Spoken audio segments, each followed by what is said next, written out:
Earlier today during my live stream, we went deep, and I mean deep, into a new article claiming that Meghan couldn't fit in with the royal family.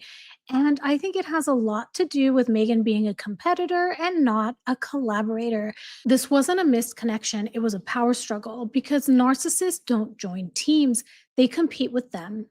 Let me show you exactly how that dynamic plays out in families, at work, and yes, even in palaces. But before we begin, here's the intro. Welcome to Revealing the Narc. Join me as I highlight narcissistic traits in celebrities and public figures. Everything here is in my opinion and not professional advice. If you enjoy the analysis, please like and subscribe. So, what I was thinking of doing today, there's an article that literally just came out this morning, and it's titled "The Worrying Meghan Markle Plans to Outshine the Queen and Other Family Members That Terrified Buckingham Palace, Claims Royal Author, and How She Just Didn't Understand Why the Queen Always Had to Come First." So I bring this up because we've talked a lot about competitors and collaborators and how narcissists are really not collaborators. They're competitors. And I was reflecting on this morning, that we have people in our families that are, that display narcissistic tendencies, that are not collaborators. And this also carries through in the workplace, right? Like, we have colleagues that are not very welcoming, not very collaborative. They want to take all the credit for everything. And it's so, I don't know, like, Meghan really is a good example to study, because her integration, her joining the royal family, she was joining it in a professional capacity and in a familial capacity. So we can see her play out all of that lack of collaboration in both aspects. I feel like it's such a unique example to study because of that. So like I was saying, this article was just published this morning, and I'm going to read you a little bit through it. And then I'm going to talk about a couple of reasons why I think Meghan is like this. And then, because we have to have some fun in this live, I'm going to ask you 4 hypothetical questions, if we have time for 4. But I have 4 hypothetical questions about Meghan in a team environment, like in a competitive sport environment. How would she behave? Like, would she pass the baton if she was in a relay race and things like that? So it's gonna be a fun question. Exactly. Lack of understanding of the hierarchy, Carol. Exactly. Lizzie says it's royal protocol. Yep. Carte Blanche says a child understands that. Absolutely. Hi, an old geezer. Welcome. All right. Okay. So let's get into this article. And the article starts with talking about Sally Bedell Smith, who has that Substack where she recently posted about the Queen's cousin, Lady Elizabeth Anson, and how she got him at an LA animal shelter. And there's a lot of stories about what happened with her getting Bogart. The first of which being that allegedly Ellen saw Meghan there holding Bogart. Ellen did not know who Meghan was, just thought she was some person, some lady with a dog. And Ellen says, "You have to adopt her."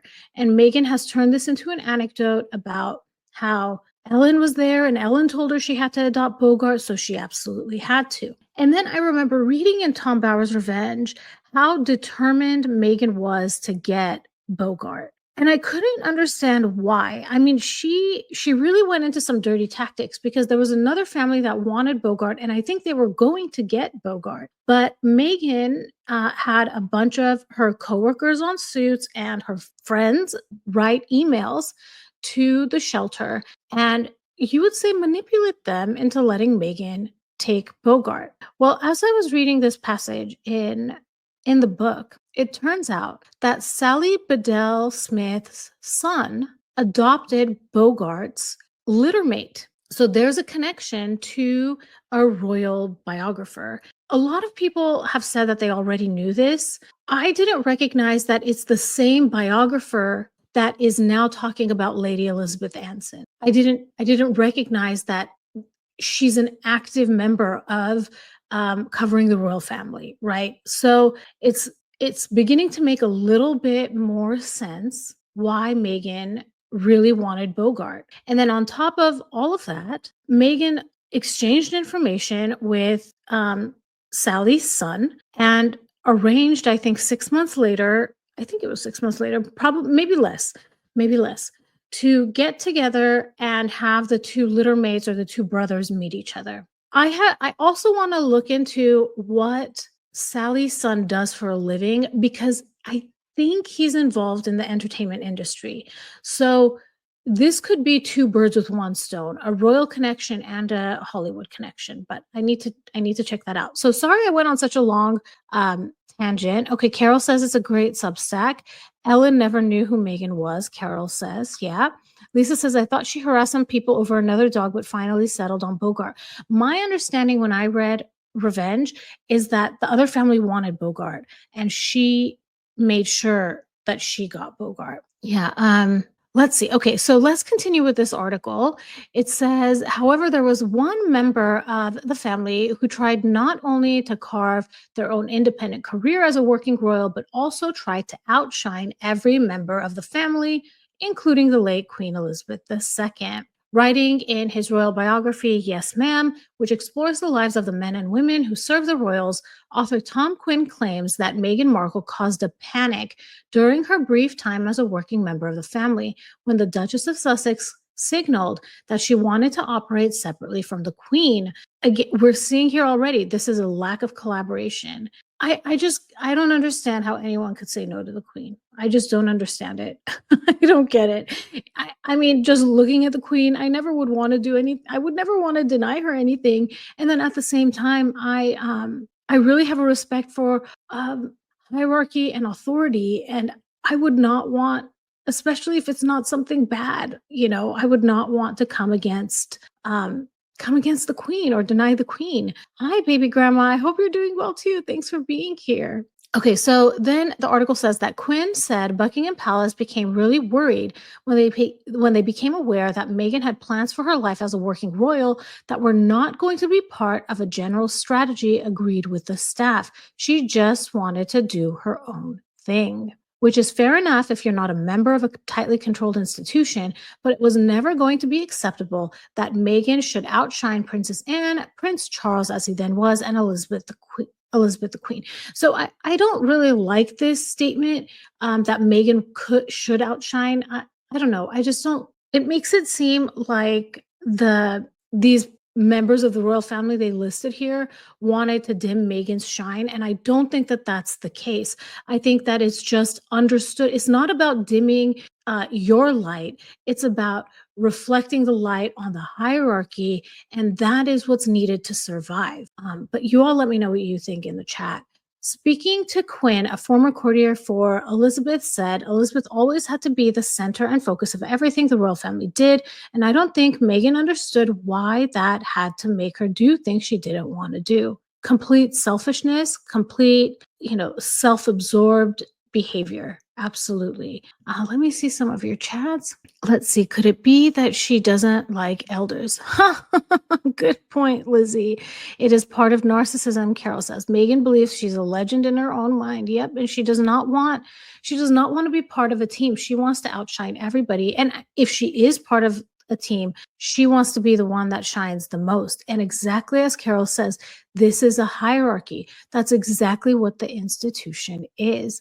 Alice says, Meghan never stayed long enough to figure out her own way. The whales have they have put in the work. That's true, Alice. And I also think I don't think Meghan was built to be part of a team environment. And I think she was just going to fail at it. She just didn't have, and she doesn't have what it takes to work in a team. And she also can't see the big picture because she's so self-absorbed. Yeah. Meghan's shine does need to be dimmed, Sarah says. All right. Not to mention the poor ducks I know carte blanche. I can't believe that story. I mean, I can't believe that happened. The Sidley twins have done excellent reporting on this duck incident, and they have a link in one of their videos where you could go to, I think it's the California Fish and Wildlife, maybe, where you can make a report about it. Yeah. Okay, so let's continue with the article. It says she didn't understand that when you join the royal family, you don't do as you please, you do as you're told. In a sense, you become a servant of the family. Again, I don't like how this is worded. They're making it seem like you have to lose your autonomy in order to be part of it. Well, there are lots of perks associated with being a member of the royal family. And if you want the royal family to survive and you want to enjoy those perks, there are certain things you have to do. It's part of your job. I work for a company. I can't go head to head with the CEO. That's not my job. That's not my place. That's not what I'm supposed to do. It's just not. And that's in a professional sense. And if it's in a family, I'm not going to go head to head with the matriarch of a family. I'm not, especially if I'm new to the scene. I'm just not going to do it. There's a respect and hierarchy, as Carol said, in these families and also in the work. The article continues and says Meghan's tendency to go off script and rebel against the constraints of royal life were glaringly obvious during the Duke and Duchess's tour of South Africa in 2019. Now, Meghan had already decided they were leaving. At this, I'm convinced of it because there's a moment in one of her ITV interviews where she's talking about how she feels really, I'm paraphrasing, she feels really honored basically to be part of the Commonwealth and then she has like a duper's delight smile. Well, the Commonwealth is a very diverse place, right, with 53 countries, and so being a part of this family and the platform that comes with that is an incredible responsibility that I take really seriously.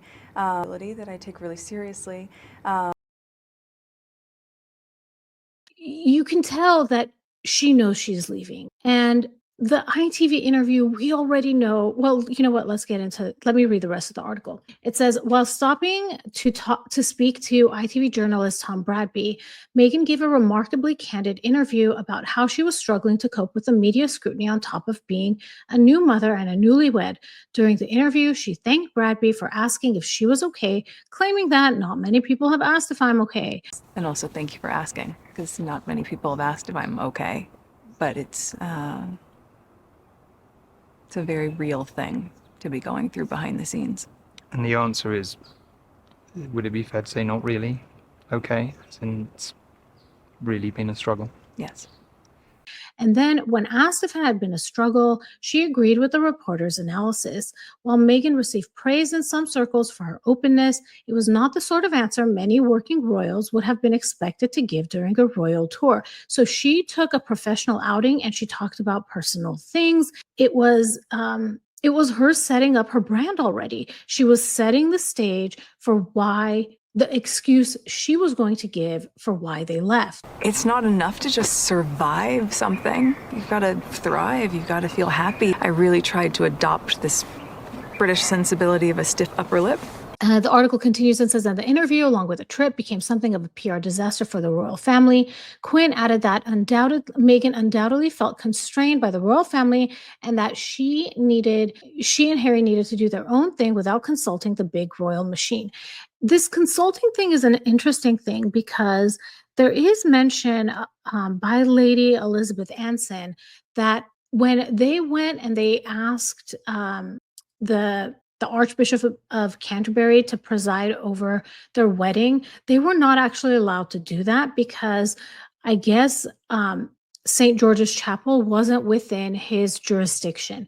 And that was one of the things that the Queen, Her Majesty the late Queen, was upset about because they just bypassed the rules. Like, if a crime happens in my city, I can't go to a different city and expect their officers and their law enforcement to come and, there's jurisdictions for a reason. And Meghan and Harry, they just did things on a whim. They did what they wanted to do. And the article, I think this is okay, we're going to read a little bit more. Let me catch up on your chat. Meghan can't even team with her husband. Exactly. Yes, she's far too selfish to work in a team, baby grandma says. Lofty Morgan says, in my opinion, Meghan has a serious disorder. What's in her mind and her goals are kind of antisocial and removed from from reality. I was reading from reality and in my head, I was thinking Delulu.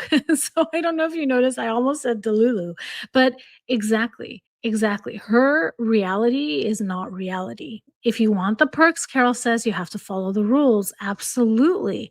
Absolutely. Lisa says she understood. She was also a graduate of Northwestern. Did she try to outshine her professors? I bet not. Why? Because she does understand this concept. And I think if you give her, and this is what I've noticed with narcissists, you can have a strong boundary, okay? But if you give a little bit, this is what they do. They try to inch ever so closer, ever so closer, ever so closer, and then you don't even realize your boundaries been completely surpassed by that. And I think Meghan recognized that this was a boundary maybe in the university setting she could not breach.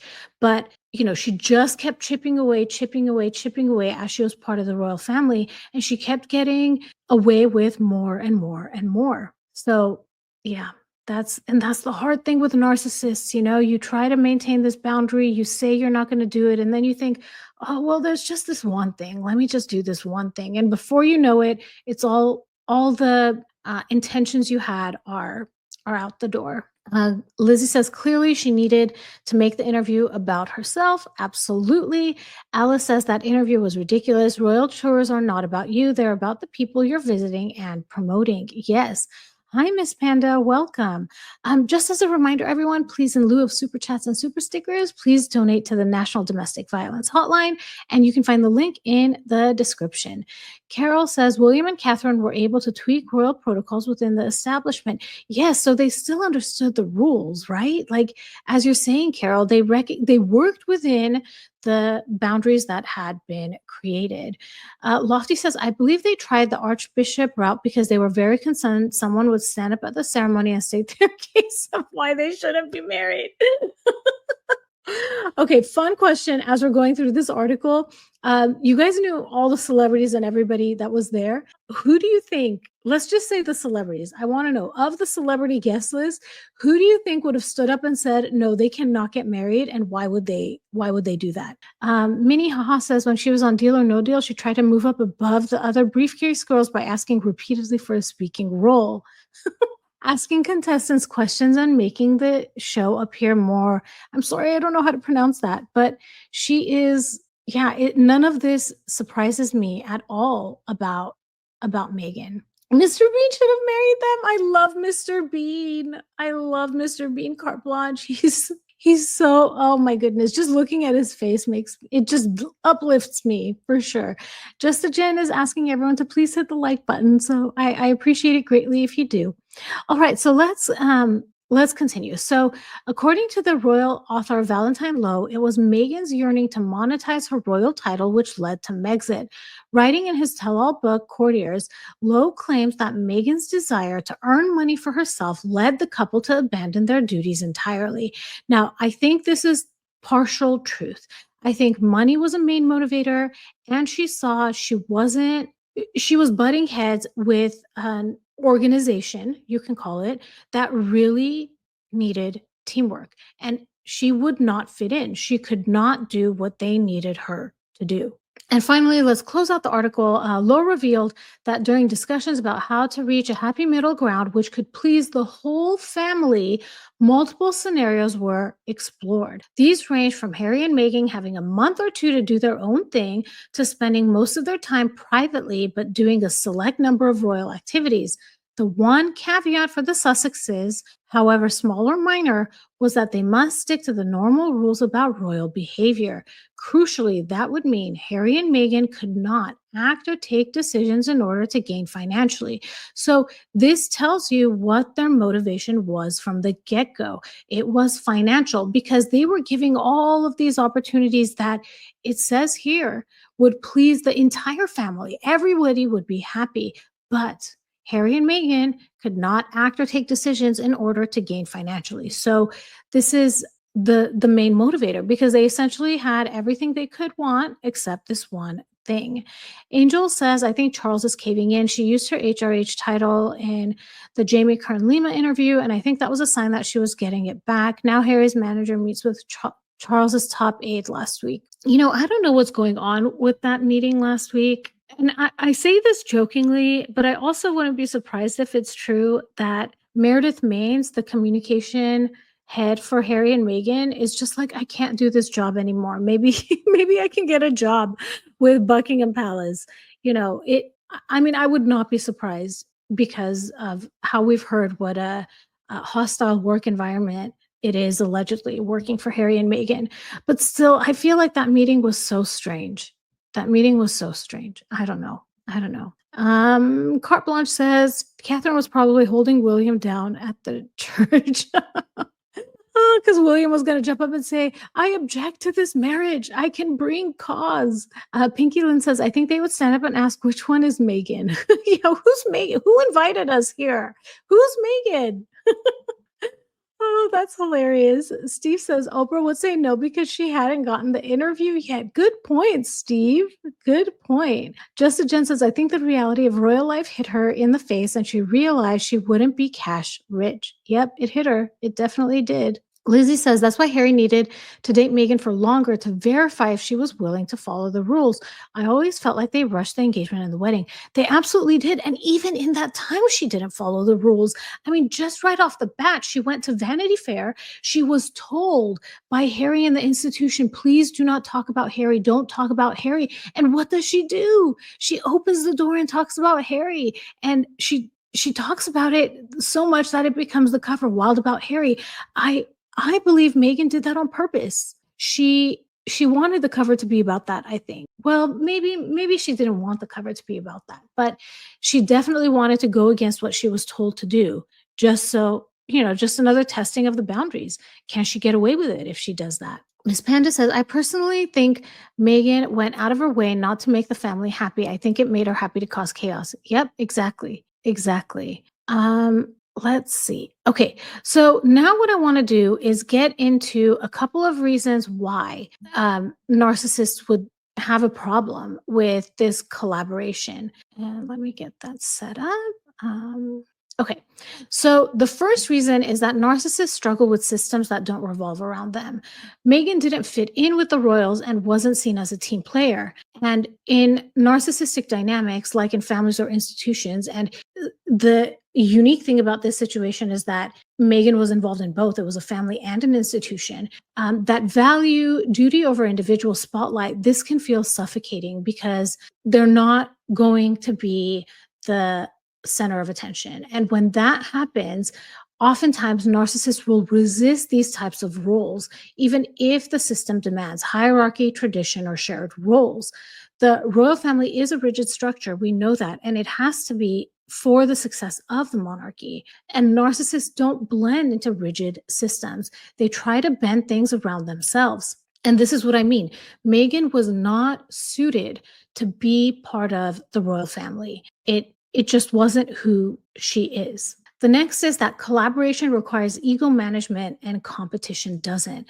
So Meghan was perceived by others as being competitive rather than cooperative, and we see that too. True collaboration involves listening, compromise, and sometimes not getting your way, all difficult for a narcissist who equates compromise with weakness.